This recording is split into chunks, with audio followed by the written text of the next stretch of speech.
What is up? In this video, I'm going to go over a dark mindset that will make you possibly $10,000 in the next 72 hours. Now, this isn't a guarantee, let's put that out there, but what I will say is the tactics and mindset that I'm about to teach you and put yourselves into a state into has helped me numerous times and helped my friends, helped my acquaintances, helped clients, helped potential clients um, bring forth a load of money when they are in desperate need. So with that said, if you don't know who I am, I'm Luke Anning. I help relationship coaches start, grow, and scale, and we helped over 252 coaches now change their lives and change other people's lives. So with that said, we're going to get into it. So I want to walk you guys through a situation I put myself into a while back. So a while back, I was traveling in across Asia. I was in Bali. I had the most amazing time. Would recommend you go. And then I decided to go to Malaysia as like a week stop off, and then I went to Thailand. And when I went to Bali, I had actually put my business semi on pause because I'd got a really great job opportunity as head of sales for a life coach. And it was amazing because we took that life coach from zero to $28,000 in 30 days. But the issue was we didn't sign an agreement for the work that was due to be had. So I decided that I wanted to work for him on mainly a commission basis. I had $1,000 base to train his team. It was a setter team, and then we had a commission base on top of that. And the initial agreement was 10% per sale. And unfortunately, as we went down the road, because we hadn't ideally communicated things, I wasn't given 10% of my commissions. Sometimes it was 2.5%. And that meant that the usual income that I was used to making, anywhere from 10 to 30K a month, was not happening. It was more around the 2,500 mark. So this was not good because I realized after diving into this opportunity, and like I would do it again, 100% do it again because of the skill set I learned, but I realized having dived into this opportunity that it wasn't the opportunity that I thought and hoped it was going to be. It wasn't the mesh of team and guidance that I thought it was going to be. And what I ended up doing is we ended up like just calling it quits and just putting it on pause, and like we still have a great relationship. But then what I ended up doing was thinking, snap, I've got to restart my business. I haven't posted for months. I haven't done this. I haven't done that. And I decided at the time there was a coach that I wanted to invest into. But by investing into that coach, I was going to burn all of my savings. I was going to stack out the only credit card that I had at that time. And I was going to run pretty low on capital when I started doing it. So I was like, right, okay, I've done this before. So when I invested in my first coach, it was $10,000, and I didn't have $10,000. I ended up doing a payment plan that paid off the payments in like 4 months. It was like 4 or 5 months. But I didn't have the money. Like I had a little bit of money left over in some stocks that I'd forgotten about, and I had like a bank overdraft that I was going to use. So I was like, snap, if I invest in this, I'm going to have to make the next payment in 30 days. Like I need to hustle, right? And the same happened when I was in Malaysia. So what happened was I ended up investing into this coach, stacking out my credit card, putting my back against the wall, and I thought that my back was against the wall. The pressure was rising. I was traveling on my longest travel time at the time, and I had decided that I was going to go to Malaysia. So I went to Malaysia, and I was at such a point of being skinned. Like I had $200 left in my. I'd like no, it wasn't even that. It was like $190 in my bank account, and from that bank account, I had to buy a flight to Thailand, and I had to get a hotel as well. So that brought me down to about 120. because flights to Thailand were really cheap from Malaysia, and so was accommodation. And what happened was I started getting some connections. I started booking some sales calls. So I was like, okay, cool. Like, we're gonna get a sale. We're gonna be good. And like, I just got really unfocused. And this can happen with people. Is when pressure rises, you get old surfaces come up. You get old toxic patterns come up, and you start doing things that don't align with you. So I ended up staying up super late one night, even though I had a sales call in the morning, and that whole day went from bad to worse. So I got on the call. The guy wasn't even a good fit. He didn't even want to buy the services, so I didn't even qualify the person properly. Um, and before I got on the call, like I couldn't get a taxi to the place, so I was late to the call. So that was already a mess, which is so unlike me. And then on the flip side of that, I then I then got back to my place and I was like, right, okay, how long have I got until I need to get my flight? Because I needed to get my flight that day. And I was like, damn, I got like 2 hours. How long does it take to get to the airport? Shit, it takes 45 minutes to get to the airport. I need to hurry up. So I got all my stuff. I'm packing up, packing up, packing, rushing, rushing, rushing. Get my taxi, and I'm running on like 5 hours sleep. So I'm in the taxi, and I'm just like berating myself. I'm like, why did you do this? You did this wrong. You shouldn't have even hopped on the sales call. You shouldn't have done that. Shouldn't have done that. And I get to the airport, and there's a massive line. There's a massive line for the checkout. So I get in the line. I go to check in, and my passport doesn't work. And I was like, you're joking. And I've got like 15 minutes until I can get into my until I can get to like the service desk. And I get in the service desk line and the service desk is line. And because I'm listening to my fears and I'm tuned in with my unaligned self, I don't move past the social anxiety of asking people if I can go in front of them because I need to get to the check-in gate. So I get to the gate and it's like 3 minutes past when I was like, Mena, check in. They were like, and I was like, oh, they'll just let me in. Like, I'm sure they'll be fine. And she was like, you can't check in. You've missed your flight. And I was like the actual dread across myself. I've got 120 bucks ish in my account. I've got, um, I've got, um, I've got no money. I'm fucked. I was screwed, guys. So I was like, right, I need to go get a new flight. So I go to the new flight check-in desk, and they were like, it's going to be 140 total. And I was like, I've got 140. I was like, looked online, it was cheaper online, and I think it was 100. I think it was around 100 bucks. So I'm looking at my account, and I've got like 10, 20 left in my account when I buy the ticket, and I was like, well, what else are you gonna do? And the reason why, this is the only caveat to this. So the reason why I had a flight that day rather than the Thursday, so I actually had accommodation until Thursday in Malaysia. And I booked a flight early on the Tuesday because the internet was rubbish. Like it was awful.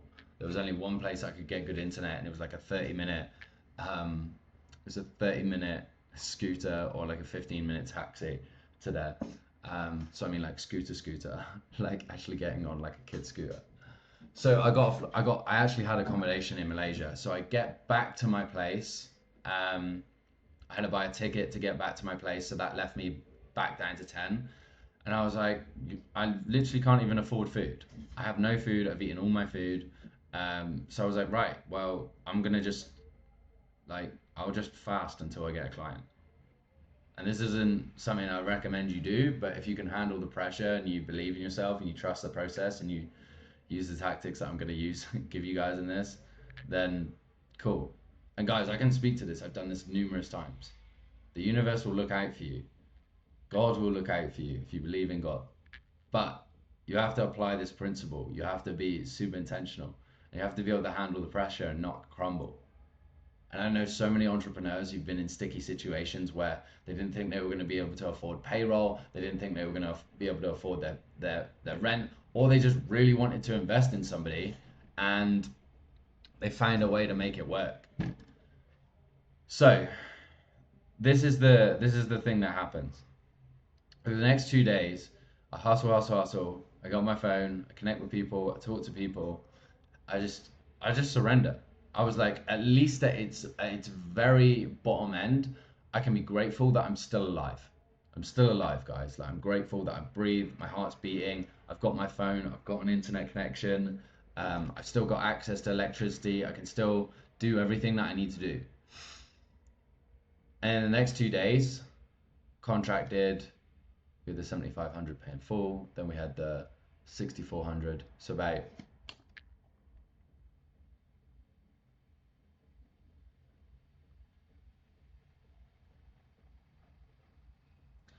and in the next 2 days, I contracted $13,900 in those next 2 days. It came from an existing client doing an upsell and a new client. But here's the thing, I still, because I had that money come in, the money still doesn't come into your bank account for 5 days because of the payment processor. So I was still screwed for 5 days for food. But at least I knew I had money coming in. And here's the crazy thing, when I rocked up in Thailand, the day I rocked up, I found 500 baht on the floor, which is about 12 pounds. But 500 baht can go a long way, so that had me literally had my food for the next couple days, the next few days. So the universe looks out for you. Like the sigh of relief when I found the money was like, oh my gosh, I literally cried. I literally cried when I had the new client come in. But this has happened multiple times with me. My back's been against the wall. I managed to pull myself through it. But here's the best thing that I ever leaned into, and I had a great friend, um, Danny Burchard. He's a high ticket closer, and he knows how to handle the pressure side of things, and he's one of the nicest guys I know. And I'm going to give you guys the lowdown. So what I want you to do, we're going to get into the mindset, the dark mindset now after my little story of how to handle the pressure, and that the universe will look out for you, but you've got to apply yourself. So this is kind of called selective attention. It's a psychological space where you are being very selective with where you're placing your attention, where you're placing your energy, where you are working into yourself. And the basis behind this is that when it really counts, you focus on what matters. You stop with the things that don't actually serve you. So, what I want you to imagine is that you're in a situation, and I want you to be really fucking serious with me because this is important. So, if you're not going to be serious, go fuck off. You're going to be serious, lock in. So, I want you to close your eyes. Take a big deep breath. Now, I want you to imagine that all the people that you love have been kidnapped. They've been kidnapped. And the kidnappers ring your phone and you answer and they say, we've got everybody that you love. We've got this person, that person, this person, that person, this person, that person. And they say to you, if you don't make $10,000 in the next 72 hours, we're going to kill them.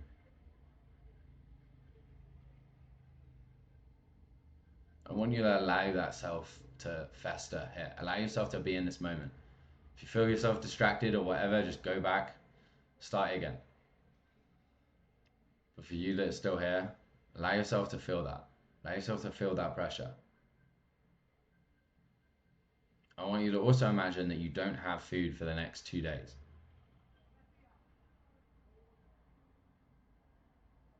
So the next 72 hours, if you don't sort this out, these people are gonna die. And in this moment,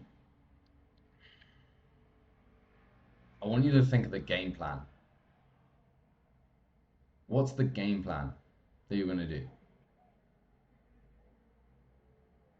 What's the game plan you're gonna go with to earn this money?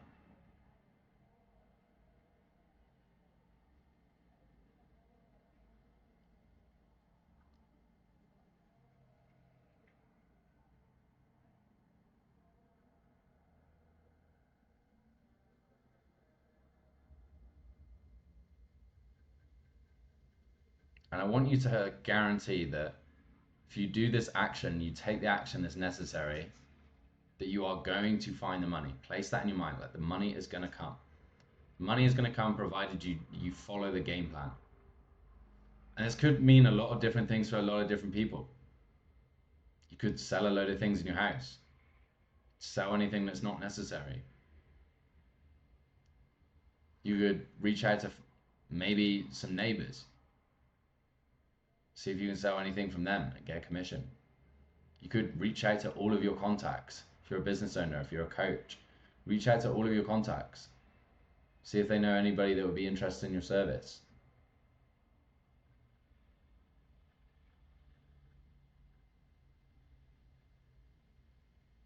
What is your game plan? And I want you to write your game plan down. And I can tell you guys for a fact that when you want something this bad, you will make it happen. When I got an interview for the top music events, one of the top music events companies in the UK, I had no rights having that interview. I did not have the experience. I did not have anything. But I had a mutual connection who got me the initial job interview process. And that process was you've got to get 100 referrals in the next week. And everybody else has been at this for a week already. So you need to get as many referrals as you possibly can for us to consider you for an interview. In 4 days, I got 400 referrals. I literally beat everyone there. Because I did what it took. I messaged everyone. The same happened when I invested into that coach, 30 days. I earned $10,000 in 32 days because I knew I needed to make the money back because I just invested $10,000 I didn't have. So I messaged every single person. Same happened in Malaysia. I started connecting with people. So recognize, guys, like, you can do this. Like, there's so many more situations beyond this that I've done this, that I couldn't make payroll, whatever that was, in the startup season of my business in the first like year and a half. But guys, you can absolutely do this. Write out your game plan. What's your game plan to save your family, to save yourself? Write out your game plan. What's step 1, step 2, step 3, step 4, step 5, step 6, step 7, and execute. Execute. I don't want anything else on your mind. This should be the only thing that you should be doing. The game plan. And bring it in. Like, make it happen. This isn't how I would choose to do something every single year.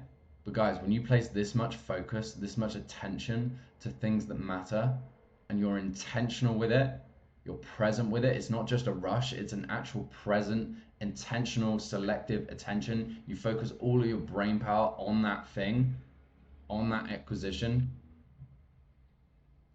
If you do it right, it will work. So, with that said, use this dark tactic. Use your game plan. Get moving. You've absolutely got this. We'll see you in the next video. Go get it.